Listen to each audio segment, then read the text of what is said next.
Date आज 21 जनवरी 2023। ये सब टॉपिक डिस्कस करेंगे इस क्लास में। फर्स्ट टॉपिक है हक्कू पत्र। ये प्रीलिम्स और जीएस पेपर 2 के लिए इंपॉर्टेंट है। रिसेंटली प्राइम मिनिस्टर ने यह हक्कू पत्र लॉन्च किए, जिसका इंग्लिश में नाम है लैंड टाइटल डीड। कर्नाटक से ये लॉन्च किए। क्या मतलब है इसका? देखो, लगभग 50,000 लोगों को इसमें हक्कू पत्र बांटे जाएंगे। क्या मतलब है हक्कू पत्र का? कन्नड़ भाषा में हक्कू का मतलब है राइट यानी कि अधिकार, पत्र का मतलब पेपर या डॉक्यूमेंट। कैसे पेपर या डॉक्यूमेंट होंगे जो अधिकार देंगे? ये प्रॉपर्टी के लीगल डॉक्यूमेंट्स होंगे। स्टेट्स में जो इंडिविजुअल लोग रहते हैं उनको राइटफुल इनहेरिटेंस ऑफ प्रॉपर्टी दिया जाएगा, यानी कि उनके पास, जैसे कोई लोग रह रहे हैं यहाँ पे और इनके पास इनकी प्रॉपर्टी का कोई डॉक्यूमेंट्स नहीं है, रजिस्ट्री नहीं है इसकी, तो रजिस्ट्री की जाएगी। स्टेट स्पॉटेड डॉक्यूमेंट होंगे, यानी कि गवर्नमेंट लीगल डॉक्यूमेंट प्रोवाइड करेगी इन लोगों को। इसमें खासकर ध्यान दिया जाएगा अंडर प्रिविलेज सेक्शन पे, जो गरीब तबके के लोग हैं, जैसे SC ST, urban slum dweller, शहरी क्षेत्र में झुग्गी झोंपड़ी डाल के जो लोग रहते हैं उनको, या हैंडीकैप्ड पर्सन है कोई, या अदर डिसएडवांटेज पॉपुलेशन है, उनको प्रोवाइड किया जाएगा। अधिकतर केस इसमें ऐसे हैं कि लोग गवर्नमेंट ओन्ड ज़मीन पे रहते हैं, सरकारी ज़मीन है जिस पे रहते हैं, लेकिन उनके पास कोई लीगल डॉक्यूमेंट नहीं है। जो यह हक्कू पत्र है, कर्नाटक की एक स्कीम है अंबेडकर रूरल हाउसिंग स्कीम, इसके अंडर ही ये लॉन्च किए गए हैं, इसी का पार्ट है ये हक्कू पत्र। Government free of cost registry करेगी इनकी ज़मीन की, और बेनिफिशियरी का नाम उसमें अपलोड किया जाएगा, इसका डॉक्यूमेंट तैयार किए जाएंगे। कोई भी हाउस मान लो इस लैंड पे बना हुआ है तो वो बेनिफिशियरी का हाउस होगा, अब उसके नाम पे होगा, और किसी भी रेंटल पर्पज के लिए उस ज़मीन को यूज नहीं किया जाएगा, यानी कि उस ज़मीन को या जो हाउस बना हुआ है रेंट पे नहीं दिया जा सकेगा, उसके नाम पे रहेगी, जो भी उसमें आदमी रह रहा है। बेनिफिट्स और क्या क्या फ़ायदे होंगे इसके हक्कू पत्र के? पहला फ़ायदा तो यही होगा कि जो लोगों के पास अभी लीगल डॉक्यूमेंट्स नहीं है उनके पास डॉक्यूमेंट्स होंगे, अपनी ज़मीन के मालिक बन जाएंगे, वो ऑफिशियल रिकॉर्ड होगा उनका, अप टू डेट हो जाएगी प्रॉपर्टी। दूसरा ये होगा कि स्टेट गारंटी होगी इसकी, स्टेट सपोर्टेड डॉक्यूमेंट्स होंगे, गवर्नमेंट की गारंटी होगी, लीगल डॉक्यूमेंट्स होगा। तीसरा फ़ायदा ये होगा, अभी जैसे मान लो उनका बैंक में अकाउंट है, अगर वो लोन लेना चाहते हैं तो बैंक क्या करता है, कोलेटरल मांगता है, गिरवी रखने के लिए कुछ चीज़ देनी पड़ती है बैंक में लोन लेने के लिए, सिक्योरिटी मांगता है कुछ सुरक्षा। लेकिन इनके पास कोई ऐसे रजिस्ट्री के डॉक्यूमेंट्स वगैरह होते नहीं है ज़मीन के, तो ये लोन नहीं ले पाते। अगर मान लो छोटा मोटा बिजनेस या दुकान वुकान खोलना चाहते हैं, बिजनेस शुरू करना चाहते हैं, तो लोन ले नहीं सकते ये बैंक से। लेकिन अब इनके पास रजिस्ट्री होगी, डॉक्यूमेंट्स होंगे, इन्हें दे के ये बैंक से लोन भी ले सकते हैं। नेक्स्ट फ़ायदा ये होगा कि जैसे मान लो ये ज़मीन है 4-5 लोगों की, तो इनमें झगड़ा होता रहता है, कहते हैं कि मेरी ज़मीन यहाँ तक है, ये कहता है कि मेरी ज़मीन यहाँ तक है, ABC तीनों में झगड़ा होता रहता है, ये अपनी बाउंड्री बढ़ाते रहते हैं।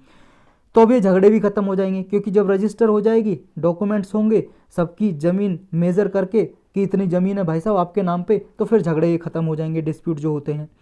नेक्स्ट फ़ायदा ये होगा, कोई किसी की ज़मीन को एनक्रोच नहीं कर सकेगा, ज़बरदस्ती कब्जा नहीं कर सकेगा, क्योंकि लीगली वो स्टेट के पास डॉक्यूमेंट्स होंगे और ऑनलाइन भी अपडेट हो जाएंगे, तो सबके पास डॉक्यूमेंट्स होंगे, कोई किसी की ज़मीन को कब्जा नहीं कर सकेगा। नेक्स्ट टॉपिक है चामुंडी हिल्स। ये प्रीलिम्स और GS paper 1 art and culture के लिए इंपॉर्टेंट है। रिसेंटली न्यूज़ में है क्योंकि एक कमेटी बैठी थी, उसने चामुंडी हिल्स को बचाने के लिए कुछ रिजोल्यूशन दिया, यानी कि कुछ सॉल्यूशन दिए, ये हेरिटेज कमेटी के सामने रखे क्लियरेंस लेने के लिए। कौन सी स्कीम के अंडर इसको डेवलप किया जाएगा चामुंडी हिल्स को? चामुंडी की पहाड़ियाँ हैं कर्नाटक में। कहाँ पे लोकेशन देखेंगे? कर्नाटक में मैसूर सिटी में है ये। प्रसाद स्कीम के अंडर इसको डेवलप किया जाएगा। प्रसाद स्कीम क्या है? Pilgrimage rejuvenation and spiritual heritage augmentation drive. क्या है स्कीम? कब लॉन्च की थी? 2014-15 में इसको लॉन्च किया गया था सेंट्रल गवर्नमेंट द्वारा। सेंट्रल गवर्नमेंट ने लॉन्च की थी, किस लिए? रिलीजियस टूरिज्म को प्रमोट करने के लिए, यानी कि ऐसे क्षेत्र जहाँ पे कोई टेम्पल बना हुआ है या कोई धार्मिक स्थान है जहाँ पे लोग आते हैं, वहाँ पे ज़्यादा से ज़्यादा और लोग घूमने आएँ, पर्यटक आएंगे। उससे फ़ायदा ये होगा कि लोगों को, आसपास के लोग जो वहाँ पे रहते हैं उनको रोज़गार मिलेगा, नई नई अपॉर्चुनिटी क्रिएट होंगी, वहाँ पे लाइवलीहुड जनरेट होगी। तो इसलिए प्रसाद स्कीम के अंदर ये ऐसे स्थान जो रिलीजियस हैं उनको डेवलप किया जाता है। ये है चामुंडी हिल्स, चामुंडी की पहाड़ियाँ। ये कर्नाटक की मैसूर सिटी में लोकेटेड हैं और समुद्र तल से, सी सरफेस से 1060 मीटर ऊंचाई पे हैं। जब भी हम किसी की ऊंचाई नापते हैं तो हम सी सरफेस से नापते हैं हमेशा, समुद्र तल से, जो समुद्र के पानी का लेवल है उससे। यहाँ पे एक टेम्पल बना हुआ है जो हिंदू धर्म के लिए फेमस है, हिंदू गॉडेस है, हिंदू देवी हैं चामुंडेश्वरी, उनके नाम पे टेम्पल है, श्री चामुंडेश्वरी टेम्पल बना हुआ है और ये द्रविडियन स्टाइल में बना हुआ है। ये तो जानते होंगे हमारे इंडिया में देखो मेनली 3 स्टाइल के टेम्पल मिलते हैं। नदन इंडिया में, उत्तर भारत में जो टेम्पल बने हुए हैं उन्हें नागर स्टाइल या नॉर्थ स्टाइल के टेम्पल बोलते हैं। स्टाइल को हिंदी में शैली बोलते हैं, शैली। और जो साउथ इंडिया में बने होते हैं सदर्न स्टाइल या फिर द्रविडियन स्टाइल टेम्पल बोलते हैं, द्रविड स्टाइल या द्रविडियन स्टाइल। ये देखो इनके बनाने में कुछ अलग अलग अंतर होते हैं। कोई मान लो टेम्पल बना हुआ है, यहाँ पे गर्भगृह है और गोल गुम्मद है, उस पर चोंच है, ऊपर टोपी है, इस तरह से। या द्रविडियन स्टाइल में देखोगे आगे बाउंड्री हो रही है और एक पानी का लिए एक यहाँ पे तालाब बना हुआ होता है आगे। थोड़े थोड़े डिफरेंस है, आपने आर्ट एंड कल्चर में पढ़े होंगे, हमने कई बार डिस्कस भी किए हैं। आर्ट एंड कल्चर की प्लेलिस्ट में जाके आप लेक्चर देख सकते हो। और तीसरा स्टाइल क्या है, वेसार स्टाइल। वेसार स्टाइल ये है कि वेसार स्टाइल में दोनों का मिक्सर होता है, नदन और सदन, यानी कि नागर और द्रविड़ स्टाइल का मिक्सर होता है, तो उन्हें बोलते हैं वेसार स्टाइल के टेम्पल। और देखो जो उड़ीसा है, उड़ीसा में एक अलग स्टाइल के टेम्पल मिलते हैं थोड़ा, जिन्हें कलिंगा स्टाइल टेम्पल भी बोलते हैं, क्योंकि यहाँ पे कलिंगा डायनेस्टी ने रूल किया था, कलिंगा वंश ने रूल किया था, यहाँ पे राज किया था, तो कलिंगा स्टाइल टेम्पल या देवला स्टाइल टेम्पल भी बोलते हैं, देवला स्टाइल टेम्पल। तो ये द्रविडियन स्टाइल में बना हुआ है चामुंडी हिल का जो टेम्पल है, चामुंडेश्वरी टेम्पल। ऐसा माना जाता है कि पहले यहाँ पे भगवान शिव के ऑनर में इस टेम्पल, यहाँ भगवान शिव यहाँ पे रिसाइड करते थे, रहते थे इस महाबलेश्वर टेम्पल में, यहाँ रिसाइड करते थे, जिसके नाम पे इसे महाबलाद्री भी कहा जाता था। कि प्रोनाउंसिएशन कुछ और भी हो सकती है, तो इस हिल को कहा जाता था महाबलाद्री, जिसके चामुंडी हिल्स नाम है जिसका, क्योंकि भगवान शिव यहाँ पे रहा करते थे महाबलेश्वर टेम्पल में। और जो ये हील है देखो, हिंदू पुराण है ना, हिंदू पुराण है, उनमें एक स्कंद पुराण है, उसमें मेंशन है इसका नाम, इस हील का, इस चामुंडी हिल्स का। प्रसाद स्कीम क्या है हम ऑलरेडी डिस्कस कर चुके हैं। 2015 में, 14-15 में मिनिस्ट्री ऑफ टूरिज्म ने इसको लॉन्च किया था। और ये सेंट्रल सेक्टर स्कीम है। सेंट्रल सेक्टर का मतलब ये होता है कि सारा का सारा पैसा सेंट्रल गवर्नमेंट लगाएगी और वही इसको इम्प्लीमेंट करेगी, लागू करेगी। और जिसमें लिखा हो सेंट्रल स्पॉन्सर्ड स्कीम, तो इसका मतलब ये दोनों सेंट्रल और स्टेट गवर्नमेंट दोनों इंप्लीमेंट करेंगी, दोनों ही खर्चा करेंगी, दोनों एक्सपेंडिचर लगाएंगी जितना आएगा। इस स्कीम का फोकस ये है रिलीजियस टूरिज्म को प्रमोट करना इंडिया में। नेक्स्ट टॉपिक है परख। ये प्रीलिम्स और जीएस पेपर 2 के लिए इंपॉर्टेंट है। अभी एनसीईआरटी ने परख ये लॉन्च किया। ये इंडिया का फर्स्ट नेशनल असेसमेंट रेगुलेटर होगा। असेसमेंट का मतलब होता है मूल्यांकन करना, किसी चीज़ को देखना कि हाँ भाई कितना फ़ायदे नुकसान हुए हैं। तो ये पहला राष्ट्रीय मूल्यांकन रेगुलेटर होगा परख। किसने लॉन्च किया है, एनसीईआरटी। एनसीईआरटी क्या है, national council for education research and training, जो आपके लिए बुक वगैरह छापती है। एनसीईआरटी जो आप बुक पढ़ते हो यूपीएससी की प्रिपरेशन के लिए। तो परख जो लॉन्च किया है, न्यू एजुकेशन पॉलिसी है जो 2020 की नेशनल एजुकेशन पॉलिसी हमारी 2020 की, उसी का पार्ट है ये परख। यानी कि स्टैंडर्ड बनाएगा एक, ये असेसमेंट करने के लिए। क्या काम करेगा ये, देखो ये स्कूल बोर्ड को एडवाइस करेगा कि आप नए असेसमेंट पैटर्न को अपनाओ और लेटेस्ट रिसर्च को और प्रमोट करो कोलैबोरेशन को आपस में। यानी कि जैसे स्कूल बोर्ड है हरियाणा का, पंजाब का, एमपी का, यूपी का, केरल का, कर्नाटक का, तमिलनाडु का, अलग अलग हर स्टेट का अलग बोर्ड है एजुकेशन बोर्ड। तो इन बोर्ड के बीच में कोलैबोरेशन हो, तो ये कोलैबोरेशन प्रमोट करेगा ताकि देखो स्टूडेंट्स को असेसमेंट किया जा सके एक स्टैंडर्ड पे, रूल रेगुलेशन सेम हो। नेक्स्ट इसमें ये होगा कि जो स्टूडेंट्स हैं वो अपना खुद भी सेल्फ असेसमेंट कर सकेंगे लर्निंग आउटकम का। नेक्स्ट ये होगा जो अभी क्या है डिफरेंट बोर्ड है, जैसे मान लो आप यूपी बोर्ड से हो या एमपी बोर्ड से हो या बिहार बोर्ड से या केरल कर्नाटक किसी से भी उससे पढ़े हो, तो आपने देखा होगा कि मार्किंग उनकी अलग अलग होती है। जैसे 10th क्लास में मान लो कोई एमपी से है, उसे 10th क्लास में 80 मार्क मिलेंगे, 80%। देखा होगा दिल्ली में कोई मान लो पढ़ रहा है सीबीएसई से, तो उसके मान लो 99% तक, 96% तक मार्क्स मिले। तो ये मार्क्स की जो मार्किंग की जाती है ना, चेकिंग की जाती है, इनमें बहुत ज़्यादा डिफरेंस देखने को मिलता है, अंतर देखने को मिलता है। तो ये अंतर ना हो, कि ये क्राइटेरिया हो कि भाई साहब किस बेस पे आप कितने मार्क्स दे रहे हो, तो ये सेम क्राइटेरिया हो, तो ये भी इसमें होगा परख में। तो ये डिस्पैरिटी जो ऐसा मानता है मार्क्स देने की, इसको भी ख़त्म किया जाएगा, रिमूव किया जाएगा परख के जरिए। तो न्यू एजुकेशन पॉलिसी जो या नेशनल एजुकेशन पॉलिसी 2020 की, ऑलरेडी हम कई बार डिस्कस कर चुके हैं। 2020 में ये लॉन्च की थी पॉलिसी। इसका टारगेट ये था कि हमारी जीडीपी का कम से कम 6% तो एजुकेशन बजट में ये खर्च किया जाए, स्पेंड किया जाए, और 5वीं तक, कम से कम 5वीं क्लास तक बच्चों को अपनी मदर टंग में, मातृभाषा में पढ़ाया जाए, लोकल लैंग्वेज जो उनकी है। जैसे किसी भी स्टेट से, मान लो कोई पंजाब से, तो पंजाबी में कम से कम 5 तक पढ़ाया जाए, और इसे आगे भी अगर कंटिन्यू करना चाहे तो 8वीं क्लास तक या उससे आगे भी अपनी भाषा में पढ़ना चाहता है तो उसे पढ़ाया जाए। लेकिन अभी परेशानी ये है कि लोकल भाषा में जो बुक्स हैं, मटेरियल है, वो बहुत कम मिलता है। जैसे आप यूपीएससी की तैयारी करते हो, आपको पता ही होगा, इंग्लिश में मटेरियल बहुत ज़्यादा है, आपको आसानी से मिल जाता है, लेकिन हिंदी मीडियम वालों बच्चों को नहीं मिल पाता है मटेरियल वही। और हिंदी मीडियम वाले बच्चों को न्यूज़पेपर में भी देखो डिस्क्रिमिनेशन देखने को मिलता है। इंग्लिश न्यूज़पेपर बहुत अच्छे अच्छे एनालिसिस करके देते हैं, वहीं हिंदी न्यूज़पेपर होते हैं वो एक तरफा न्यूज़पेपर होते हैं मोस्टली, देखे होंगे आपने, और इतना अच्छा डेटा भी नहीं मिल पाता है कई बार हिंदी न्यूज़पेपर में, तो ये देखने को मिलता है मटेरियल में। तो ये जो परेशानियाँ हैं, इस परेशानी को दूर करके आगे लोकल लैंग्वेज में पढ़ाई कर सके बच्चे, ये टारगेट है नेशनल एजुकेशन पॉलिसी का 2020 वाली। नेक्स्ट टॉपिक है असबा सिस्टम। असबा सिस्टम क्या है? Application supported by blocked amount system. ये प्रीलिम्स और जीएस पेपर 3 के लिए इंपॉर्टेंट है। सेबी ने लॉन्च किया है अभी, ये इसका डॉक्यूमेंट रिलीज किया सेबी ने। सेबी क्या है? Securities and exchange board of India.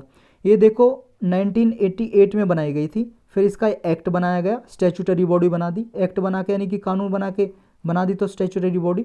1988 में तो बनाई थी जब स्टैट्यूटरी बॉडी नहीं थी, लेकिन सेबी एक्ट 1992 में इसका एक्ट पास किया गया। 1992 ये देख लेने एक बार डेट, 1992 है वैसे। फिर इसको स्टैट्यूटरी बॉडी बना दिया, सांविधिक संस्था। तो ये जो हमारी मार्केट है, शेयर मार्केट जिसे बोलते हो, प्राइमरी सेकेंडरी मार्केट या कमोडिटी मार्केट, उसको रेगुलेट करती है, उसके लिए नियम बनाती है, स्टॉक एक्सचेंज वगैरह के लिए। इसी ने डॉक्यूमेंट, ये पेपर रिलीज किए हैं जिसका नाम रखा है blocking of funds for trading in secondary market.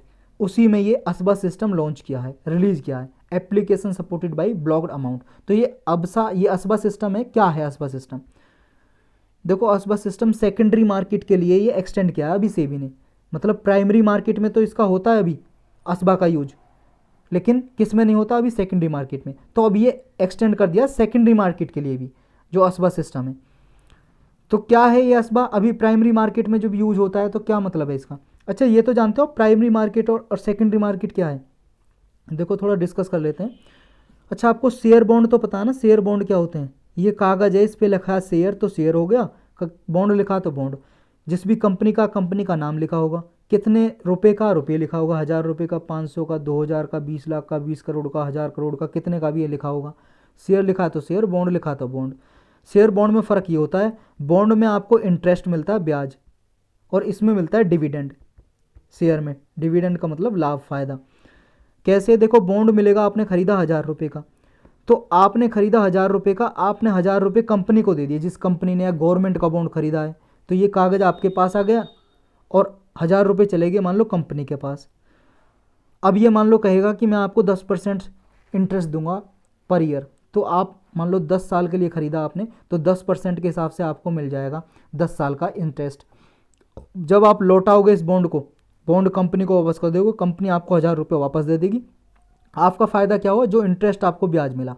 Share है, शेयर में ये होता है, किसी कंपनी का शेयर खरीदा तो कंपनी का जितना परसेंट फ़ायदा होगा, मान लो कंपनी का फ़ायदा हुआ 10%, तो शेयर आपका 1000 रुपये था तो आपको 10% और मिल जाएंगे, यानी कि 1100 रुपये मिल जाएंगे आपको। अगर मान लो कंपनी को 50% तक प्रॉफिट इंक्रीज हो गया तो आपको भी 50% यानी कि 1500 रुपये मिलेंगे आपको।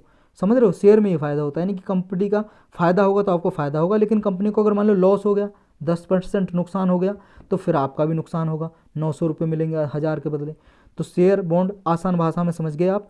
अब जहाँ ये शेयर बॉन्ड खरीदे जाते हैं उस मार्केट को स्टॉक एक्सचेंज बोलते हैं, स्टॉक एक्सचेंज मार्केट। जैसे हमारे बॉम्बे में बॉम्बे स्टॉक एक्सचेंज, एक नेशनल स्टॉक एक्सचेंज है दिल्ली में, तो ये स्टॉक एक्सचेंज मार्केट है, यहाँ बॉन्ड शेयर खरीदे जाते हैं।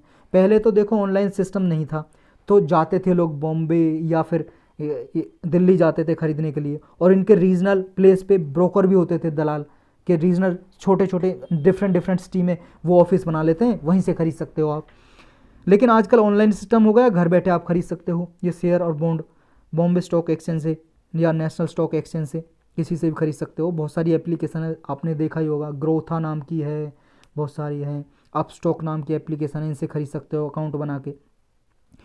तो ये जो आप मान लो अगर किसी कंपनी का, कोई कंपनी है उसका फर्स्ट टाइम शेयर वो जारी करिए, पहली बार शेयर जारी करती है, तो उसे बोलते हैं आईपीओ, इनिशियल पब्लिक ऑफरिंग।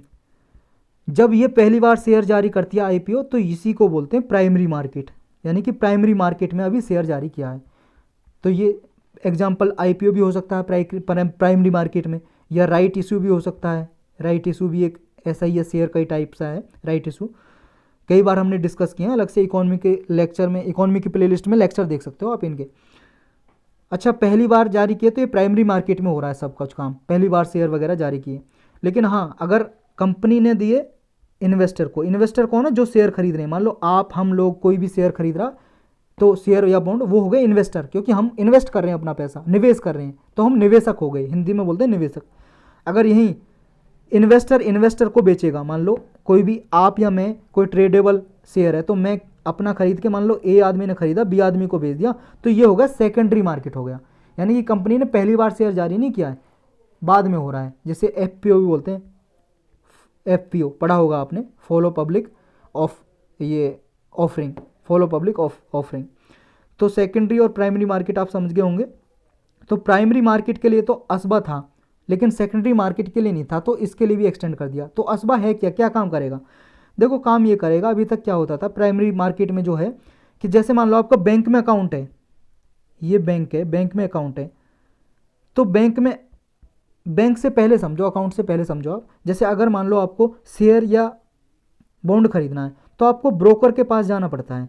ये ब्रोकर है, अपस्टॉक है, जैसे एप्लीकेशन आती है ना, प्ले स्टोर से डाउनलोड कर सकते हो, ये ब्रोकर हैं, दलाल हैं बीच में, अपस्टॉक जिन्होंने एप्लीकेशन बना रखी है, ग्रोथा बना रखी है, बहुत सारी एप्लीकेशन है शेयर बॉन्ड खरीदने की। तो ये ब्रोकर के पास जाना पड़ता था आपको, इन्हें पैसे देने पड़ते थे कि शेयर खरीदने पैसे दो, शेयर खरीदो। अगर मान लो अभी शेयर नहीं है, तो आप पैसे जमा करा दोगे, जब कंपनी शेयर जारी करेगी तब खरीद सकते हो। लेकिन बीच में क्या होता था, ये डिफ़ॉल्ट करते थे, मिसयूज करते थे आपके पैसे का ब्रोकर। इसी के लिए सेबी लेके आई ये ASBA system, application system for blocked amount. इसमें क्या होता है, इसमें ये होता है, जैसे आपका बैंक में अकाउंट है, किसी बैंक में अकाउंट, तो आपका पैसा बैंक में ही है। जैसे मान लो आपका बैंक में अकाउंट है, अपने अकाउंट में आपके 1 लाख रुपए पड़े हुए हैं, 1 लाख रुपए। तो इसमें क्या है, 1 लाख जो रुपए हैं, अब ये आपने मान लो फिक्स डिपॉजिट कराने, एफडी करानी है, फिक्स डिपॉजिट। तो फिक्स डिपॉजिट पे आपको ज़्यादा इंटरेस्ट मिल रहा है, ब्याज ज़्यादा मिलता है, जो सेविंग पे ब्याज मिलता है उससे कहीं ज़्यादा एफडी पे मिलता है, समझ रहे हो, लगभग दुगने के लगभग ब्याज मिलता है आपको एफडी पे। तो पैसा तो आपके अकाउंट में ही है, जो एफडी में भी पैसा वो आपके अकाउंट में है, लेकिन आप उसे निकाल नहीं सकते क्योंकि आपने एफडी करा दी, फिक्स डिपॉजिट। इसका टाइम पीरियड होता है 5 साल के लिए, 8 साल के लिए, 10 साल के लिए, ऐसे। तो उसे उस टाइम से पहले नहीं निकलवा सकते। हाँ, इमरजेंसी सिचुएशन है, आप एफडी तोड़वा सकते हो, निकलवा सकते हो, कि कह दो एफडी में ख़त्म करवाना चाहता हूँ, मेरा पैसा वापस दो, तो फिर आपको फ़ायदा कम होगा, उसमें इतना फ़ायदा नहीं मिलेगा। तो इसी तरह से अगर मान लो आपको शेयर खरीदने हैं मार्केट से, स्टॉक एक्सचेंज मार्केट से शेयर खरीदने हैं आपको, बॉन्ड या शेयर, तो आप अपने बैंक अकाउंट में अपना पैसा अलग सेपरेट, एक सेपरेट फंड में रखवा दोगे, कह दोगे मेरा ये 1 लाख रुपया है, ये मेरा अगल अलग सेपरेट फंड में रख दो, बैंक से बोल दोगे, तो आपका सेपरेट फंड में रख दे देगा। अब ये पैसा आप यूज करोगे किसके लिए, शेयर या बॉन्ड खरीदने के लिए। जब कंपनी जारी करेगी शेयर बॉन्ड, तो ऑलरेडी आपने जमा कर रखा, तो इस पैसे से ऑलरेडी आपका शेयर और बॉन्ड खरीदना है, जो ऑलरेडी आप खरीद चुके होगे इससे। यानी कि ये आपने कंपनी, कोई ए कंपनी है, उसका शेयर या बॉन्ड खरीदना चाहते हो, तो अलग बैंक में सेपरेट फंड में पैसा रखवा दिया कि इस कंपनी का जब भी शेयर आएगा मैं 1 लाख रुपए के शेयर खरीदूंगा। तो जब भी कंपनी जारी करेगी, तो आपका पैसा कंपनी के पास चला जाएगा सेपरेट फंड से, और शेयर आपके नाम हो जाएंगे ऑटोमेटिकली, समझ रहे हो। तो यही है, इसमें कोई भी इन्वेस्टर शेयर या आईपीओ एफपीओ के लिए अप्लाई करना चाहता है, तो एक सेपरेट फंड में एक सिक्योरिटी अमाउंट जमा करता है, और इन्वेस्टर के बैंक अकाउंट में वो पैसा रहता है, लेकिन इंटरेस्ट मिलता रहता है उसे, सेपरेट फंड में रहता है। तो जो जैसे मेरा पैसा है सेपरेट फंड में रख दिया, तो मुझे उसका ब्याज भी मिलता रहेगा। लेकिन हाँ, जब भी कंपनी कोई मान लो जारी करेगी अपना शेयर या बॉन्ड, और मैंने वो फंड में पैसा इसलिए रखा शेयर और बॉन्ड खरीदने के लिए कुछ भी, तो जब भी कंपनी जारी करेगी, तो मेरा पैसा चला जाएगा कंपनी के पास, और मेरे पास आ जाएंगे शेयर, समझ रहे हो। तो ये कंपनी से हमारा शेयर ऑटोमेटिकली खरीद लेंगे हम सेपरेट फंड से। तो ये पॉसिबल हो पाया है किससे, असबा सिस्टम से। तो यही है असबा सिस्टम, सेपरेट फंड में पैसा रख देते हैं, जब भी कंपनी जारी करती है शेयर खरीद लेते हैं ऑटोमेटिकली। तो इससे फ़ायदा ये होता है कि जो बीच में ब्रोकर होते हैं, वो ब्रोकर जो मिसयूज करते थे, वो मिसयूज नहीं कर सकते अब हमारे पैसे का। तो ये इन्वेस्टर को एक तरह से अथॉरिटी दी जाती है, बैंक देती है कि हाँ आपका पैसा जो अवेलेबल आपके बैंक अकाउंट में ही है, आपका बैंक अकाउंट में से पैसा सेपरेट फंड में रख दिया गया है जिसे आप यूज कर सकते हो शेयर बॉन्ड खरीदने के लिए। तो सेबी ने जो ये मूव लिया अभी सेकेंडरी मार्केट में कराने के लिए, इसलिए किया है कि जैसे प्राइमरी मार्केट में जब भी आप आईपीओ वगैरह खरीदते थे तो उसमें जो ब्रोकर मिसयूज करते थे आपके फंड का वो नहीं कर पाते थे, प्राइमरी मार्केट में अभी तक अवेलेबल था, अब ये सेकेंडरी मार्केट में भी अवेलेबल हो जाएगा, यानी कि सेकेंडरी मार्केट में भी कोई ब्रोकर आपके पैसे का गलत यूज नहीं कर सकेगा। यही था इसके बारे में, असबा के बारे में। नेक्स्ट टॉपिक है नेचर रिस्क प्रोफाइल। ये देखो प्रीलिम्स के लिए इंपॉर्टेंट है और जीएस पेपर 3 के लिए। ये एक डॉक्यूमेंट जारी किया है नेचर रिस्क प्रोफाइल, किसने?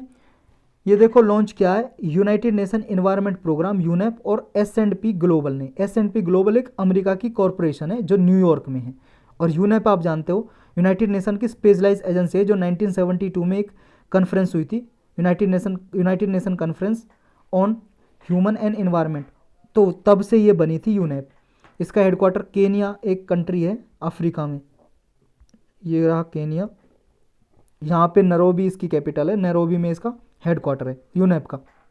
तो इन दोनों ने एस&पी ग्लोबल और यूनेप ने मिलकर लॉन्च किया इस नेचर रिस्क प्रोफाइल को। क्या क्या है इस डॉक्यूमेंट्स में? इसमें ये देखेंगे कि कंपनी की वजह से जो कंपनी फैक्ट्री इंडस्ट्री खुल रही है, मॉडर्न इंडस्ट्री, इनका नेचर पे क्या प्रभाव पड़ा है, इम्पैक्ट क्या पड़ा है, और कितनी ये कंपनी नेचर पे डिपेंड है। तो इनका प्रभाव और डिपेंडेंसी दोनों मेजर किया जाएगा इसमें। कब लॉन्च किया था ये? देखो अभी आपको पता है वर्ल्ड इकोनॉमिक फोरम का समिट हुआ था, मीटिंग डेवोस में, स्विट्जरलैंड में डेवोस में हुआ था इसकी मीटिंग। वर्ल्ड इकोनॉमिक फोरम एक NGO, international NGO, non governmental organisation, गैर सरकारी संस्था, तो इसका समिट हुआ था, मीटिंग हुई थी, एनुअली मीटिंग होती है, तो उसमें ही लॉन्च किया। और ये मेथोडोलॉजी जो है ना, इस रिस्क को, नेचर रिस्क प्रोफाइल, इस रिस्क को मेजर करने के लिए कि क्या प्रभाव पड़े नेचर पे और नेचर पे कितना डिपेंड है कंपनी, ये सब बेस्ड है इस फ्रेमवर्क पे, कुनमिंग-मॉन्ट्रियल ग्लोबल बायोडाइवर्सिटी फ्रेमवर्क। ये क्या है देखो आप सबको पता है, नहीं पता है तो इन्वायरमेंट की प्लेलिस्ट में जाके यूनाइटेड नेशन सीबीडी के ऊपर एक लेक्चर बना होगा। सीबीडी क्या है? Convention on biological diversity. ये देखो अर्थ समिट हुआ था एक 1992 में, वहाँ से बहुत सारे डॉक्यूमेंट निकले थे, बहुत ज़्यादा इंपॉर्टेंट है, आप देख सकते हो डिटेल में लेक्चर, क्योंकि ये बहुत ज़्यादा बड़ा लेक्चर होगा, मैं पूरा डिटेल में यहाँ नहीं बता सकता आपको, शॉर्टकट में बताता हूँ, रिवीजन कराता हूँ। ये एक ऑर्गेनाइजेशन है United nation convention on biological diversity.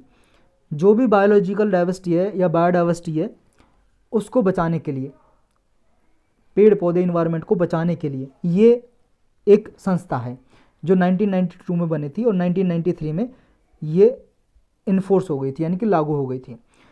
इसका काम यही है बायोडाइवर्सिटी को बचाना। इसकी मीटिंग होती है, इसकी मीटिंग जो होती है उसका नाम भी कॉन्फ्रेंस ऑफ पार्टी है। यूएनएफसीसी की मीटिंग होती है उसका नाम भी यही है, सीओपी, इसका भी। इसकी अभी 15वीं मीटिंग हुई है, अभी 15वीं मीटिंग हुई है इसकी दिसंबर में, कॉन्फ्रेंस ऑफ पार्टी मीटिंग 15।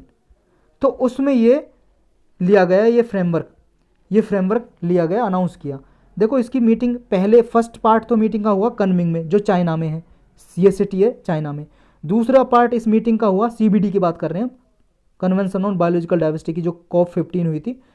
पहला पार्ट मीटिंग का कुनमिंग चाइना में हुआ, दूसरा पार्ट हुआ मॉन्ट्रियल जो कनाडा में है। तो इसलिए इसका नाम रख दिया कुनमिंग-मॉन्ट्रियल ग्लोबल बायोडाइवर्सिटी फ्रेमवर्क। तो ये क्या है ये फ्रेमवर्क? देखो इसमें कुछ टारगेट रखे हैं, 4 गोल हैं और 23 टारगेट हैं सीबीडी के, जो इस डॉक्यूमेंट में रखे हैं। 4 गोल याद रखना, 4 गोल्स हैं और 23 टारगेट ये अचीव करने हैं। और इनमें कुछ अलग से गोल रखे गए, डील रखी गई। जैसे देखो इसमें एक 30x30 डील अनाउंस की। ये क्या 30x30 डील? इसमें यह है कि जितना अभी लैंड डिग्रेड हो चुका है, जितनी भूमि खराब हो चुकी है, मृदा अपरदन की वजह से रन ऑफ होता है, जो सॉइल का रन ऑफ होता है, मृदा अपरदन हो जाता है, सॉइल इरोजन या डिग्रेडेशन हो जाता है, डिजर्टिफिकेशन हो जाता है, रेगिस्तान बन जाता है जहाँ पे कुछ उग नहीं सकता। तो ऐसी भूमि जो खराब हो चुकी है उनको दोबारा से सही करना है, रीस्टोर करना है। कितनी भूमि को? 30%। जो डिग्रेड हो चुकी है at least 30% land which has been degraded to be restored by 2030 तक ये रिस्टोर करनी है। 30x30 इसलिए नाम रखा है, 30% 2030 तक रिस्टोर करनी है जो ऑलरेडी डिग्रेडेड लैंड है। यहाँ पे देखो मनी फॉर नेचर एक ये भी लॉन्च किया। मनी फॉर नेचर क्या है? ये भी देखो एक डील है, एग्रीमेंट है। इसमें क्या है, हर साल $200 बिलियन US डॉलर इकट्ठे करने हैं बायोडाइवर्सिटी को बचाने के लिए। और इसमें यह भी है मनी फॉर नेचर में कि 2025 तक तो $25 डेवलप्ड कंट्री देंगी हर साल, फिर 2030 तक, 2025 से 2030 तक $30 डेवलप्ड कंट्री देंगी, बाकी का डेवलपिंग कंट्री देंगी। $200 तक पर ईयर इकट्ठा करने हैं इसमें। यह है मनी फॉर नेचर। तो आपको समझ आ गया होगा ये। अब आते हैं इस पे, इसका टारगेट क्या है, नेचर रिस्क प्रोफाइल। जैसा हमने ऊपर डिस्कस किया कि ये देखेगा, असेसमेंट करेगा, मूल्यांकन करेगा और ये फाइनेंशियल सेक्टर को इनेबल करेगा कि ये जो भी नेचर को रिस्क है, कंपनी से जो इम्पैक्ट पड़ा है और कंपनी की डिपेंडेंसी क्या है नेचर पे, प्रकृति पे, उसको मेजर करेगा और उसको सॉल्व करेगा, एड्रेस करेगा। Nature risk profile. इंपॉर्टेंस क्या है इसकी? इंपॉर्टेंस ये देखो, जो वर्ल्ड की जीडीपी का हाफ है वो अभी नेचर पे डिपेंड है, जिससे बायोडाइवर्सिटी लॉस बढ़ता जा रहा है और पूरे ग्लोब पे कंसर्न बढ़ती जा रही है, परेशानियां बढ़ती जा रही हैं। और ये देखो, जो वर्ल्ड इकोनॉमिक फोरम की रिपोर्ट जारी हुई थी, ग्लोबल रिस्क रिपोर्ट, जिसके बारे में हम ऑलरेडी डिस्कस कर चुके हैं, इसमें भी ये बताया गया था नेचर के रिस्क के बारे में। तो इसी को दोबारा से जो लॉस हो रहा है बायोडाइवर्सिटी को, इसको रिस्टोर करना है। यूनेप क्या है? यूनेप के बारे में हम ऑलरेडी डिस्कस कर चुके हैं। United Nation Environment Programme, Nairobi में इसका हेडक्वार्टर है, 1972 में बनाया गया था। एक कॉन्फ्रेंस हुआ था, meeting, United nation conference on human environment. ये स्टॉकहोम में हुई थी। स्टॉकहोम स्वीडन की कैपिटल है, स्वीडन यूरोप में देश है। S&P क्या है, ये भी डिस्कस कर चुके हैं। अमेरिका में एक कॉर्पोरेशन है जिसका हेडक्वार्टर न्यूयॉर्क में है। नेक्स्ट टॉपिक है, नेक्स्ट टॉपिक से पहले देखो, ये भी हम डिस्कस कर चुके हैं। वर्ल्ड इकोनॉमिक फोरम एक NGO है और इसका देखो ये है कि इसने अभी ना हैदराबाद को चूज किया है, तेलंगाना में हैदराबाद सिटी, इसको चूज किया है कि यहाँ पे एक 4th इंडस्ट्रियल रिवॉल्यूशन का सेंटर खुलेगा। यहाँ पे 18वां सेंटर होगा ये जो खुलेगा, 4th इंडस्ट्रियल रिवॉल्यूशन का। वर्ल्ड इकोनॉमिक फोरम ने डिफरेंट कंट्री में ये सेंटर खोले 4th इंडस्ट्रियल रिवॉल्यूशन के लिए, 4th इंडस्ट्रियल रिवॉल्यूशन के लिए। और 4th इंडस्ट्रियल रिवॉल्यूशन क्या है? हिंदी में बोलते हैं औद्योगिक क्रांति, जैसा इसके नाम में इंडस्ट्रियल, इंडस्ट्री प्रमोट की जाती है। हमने 1st, 2nd, 3rd, 4th सबको डिस्कस किया लास्ट लेक्चर में ही, करंट अफेयर के लास्ट लेक्चर में, तो देख सकते हो, आपने नहीं देखा है तो लास्ट लेक्चर में, लास्ट टू लास्ट में शायद डिस्कस किया है हमने पूरा डिटेल में। लास्ट लेक्चर में डिस्कस किया है हमने, जो 20 तारीख का लेक्चर है उसमें, 20 जनवरी का, तो वहाँ पे देख सकते हो आप 1st, 2nd, 3rd, 4th industrial revolution क्या है। नेक्स्ट टॉपिक है कॉलर नेम प्रेजेंटेशन। ये प्रीलिम्स के लिए इंपॉर्टेंट है मेनली, तो वैसे GS पेपर 2 के लिए भी इंपॉर्टेंट है, प्राइवेसी से रिलेटेड है ये। टेलीकॉम ऑपरेटर हैं जो टेलीकॉम ऑपरेटर, उन्होंने अभी प्रपोजल रखा है इसका। ये टेलीकॉम रेगुलेटरी अथॉरिटी है, इसने कंसर्न रेज किए हैं इस पर। यह रखा है कि कॉलर नेम प्रेजेंटेशन आना चाहिए, लेकिन इसमें कुछ प्राइवेसी की कंसर्न है, परेशानियां हैं। वो परेशानियां क्या हैं और इसके फ़ायदे क्या होंगे और ये है क्या कॉलर नेम प्रेजेंटेशन। देखो, आपने देखा होगा सबने, एक ट्रू कॉलर नाम की एप्लीकेशन आती है मोबाइल पे, प्ले स्टोर से डाउनलोड कर सकते हो, ट्रू कॉलर नाम की। इसमें क्या होता है कि जैसे आपके पास कोई कॉल कर रहा है तो उसका नाम आ जाता है, या नाम नहीं भी आता है तो आप ट्रू कॉलर में जाके उसका नंबर डालोगे तो पता लग जाएगा किसका नाम है, पता लग जाता है ना। लेकिन ये थर्ड पार्टी एप्लीकेशन है, कोई गवर्नमेंट की एप्लीकेशन नहीं है ये। तो इसमें डेटा कहाँ से आता है, फिर पता कैसे चलता है? क्राउड सोर्स डेटा से पता लगता है। क्राउड सोर्स डेटा का मतलब है, जैसे मान लो किसी का नंबर है, ये नंबर कहीं पे किसी और आदमी के नाम, मतलब किसी, ये मान लो बहुत सारे लोगों के पास मोबाइल है, किसी और के मोबाइल में जिस नाम से सेव है, या फेसबुक पे या ट्विटर पे किसी पे वो सेव है, तो वहाँ से वो डेटा ले लेता है। ट्रू कॉलर देख लेता है कि ये वहाँ पे इस नाम से सेव है, तो वो नाम दिखा देता है। जैसे 10 बंदों के फ़ोन में अगर किसी का नंबर मान लो किसी नाम से ए नाम से सेव है, तो जब वो मान लो मैं चेक करूँगा कि ये नंबर किस नाम से है, तो ए नाम दिखाएगा, जिससे भी वो ज़्यादा नाम से वो सेव है। तो इस तरह से क्राउड सोर्स से डेटा लेता है, क्राउड सोर्स डेटा यूज करता है ट्रू कॉलर। लेकिन इसी तरह का होगा सीनैप, कॉलर नेम प्रेजेंटेशन। ये क्या होगा? जैसे अगर आपके पास कोई कॉल कर रहा है तो उस बंदे का नाम आ जाएगा, अगर आपके फ़ोन में उसका नंबर सेव नहीं है तो उसका नाम आ जाएगा। यानी कि बेसिक आइडिया यही होगा, पीपल इन्फॉर्म चॉइस का फ़ायदा उठा सकेंगे। इन्फॉर्म चॉइस का मतलब किसी की कॉल आ रही है, आपके फ़ोन में उसका नंबर सेव नहीं है, आपको पता है कि कोई बंदा अननोन है या नोन है, आप उसका नंबर नहीं उठाना चाहते, बात नहीं करना चाहते, तो आप उस फ़ोन को नहीं उठाओगे, काट दोगे। या मान लो कोई बहुत सारे ऐसे फ्रॉड होते हैं, कोई मान लो अननोन नंबर है तो नहीं उठाओगे, ये इससे फ़ायदा होगा। कुछ टाइम पे ऐसा होता है कि ये फीचर क्या है, बहुत सारी हरासमेंट की कॉल भी आते हैं, परेशान करते हैं आपको नए नए नंबर से। तो आप पता लगा सकोगे अच्छा ये स्पैम कॉल है, ये परेशान करने के लिए किसी का नंबर आया, तो नहीं उठाओगे आप, कोई रिस्पॉन्स नहीं करोगे, तो ये फ़ायदा होंगे। लेकिन कुछ परेशानियाँ भी हैं, कंसर्न भी हैं। क्या प्रॉब्लम है? प्राइवेसी कंसर्न होगा। एक तो आपकी प्राइवेसी वॉयलेट होगी, सब डेटा ले सकेंगे आपका। कोई भी जैसे मान लो कंपनी है जो मोबाइल बना रही है, हैंडसेट मैन्युफैक्चरिंग कंपनी, या जिसने ऑपरेटिंग सिस्टम डाला हुआ है आपके मोबाइल में, तो वो आपका डेटा यूज कर सकते हैं। सबसे ज़्यादा परेशानी होगी महिलाओं को, महिलाओं का डेटा चुराया जा सकता है। नेक्स्ट नुकसान ये है कि जो टाइम डिवीजन मल्टीप्लेक्सिंग टेक्नोलॉजी है, ये क्या होती है, ऐसे फ़ोन आते हैं ना जिनमें सिम डालने की ज़रूरत नहीं होती, ऑलरेडी इनबिल्ट सिम होती है, उनमें इनबिल्ट होती है। अगर आपको उनका नंबर चेंज कराना तो सॉफ्टवेयर चेंज कराने से ही होता है उनका। ऑलरेडी जो कंपनी से आते हैं उनमें इनबिल्ट सिम होती है, आप निकाल नहीं सकते, निकाल के दूसरे फ़ोन में डाल सकते हो, ऐसा नहीं है। रिलायंस के आते थे ना ऐसे फ़ोन, देखे होंगे आपने। तो टाइम डिवीज़न मल्टीप्लेक्सिंग सिस्टम पे अभी इनको इस टेक्नोलॉजी को यूज़ नहीं करा जा सकता, क्योंकि ये सीनैप को सपोर्ट नहीं करती है टेक्नोलॉजी। और 2G 3G नेटवर्क के लिए भी कोई स्टैंडर्ड नहीं है सीनैप का, तो ये परेशानी होगी कि ऐसा तो है नहीं सबके पास 4G और 5G फ़ोन है।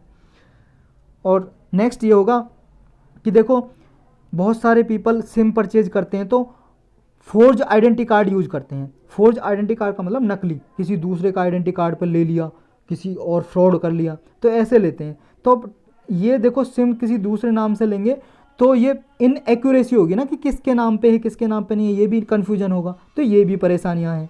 तो यही थे आज के टॉपिक।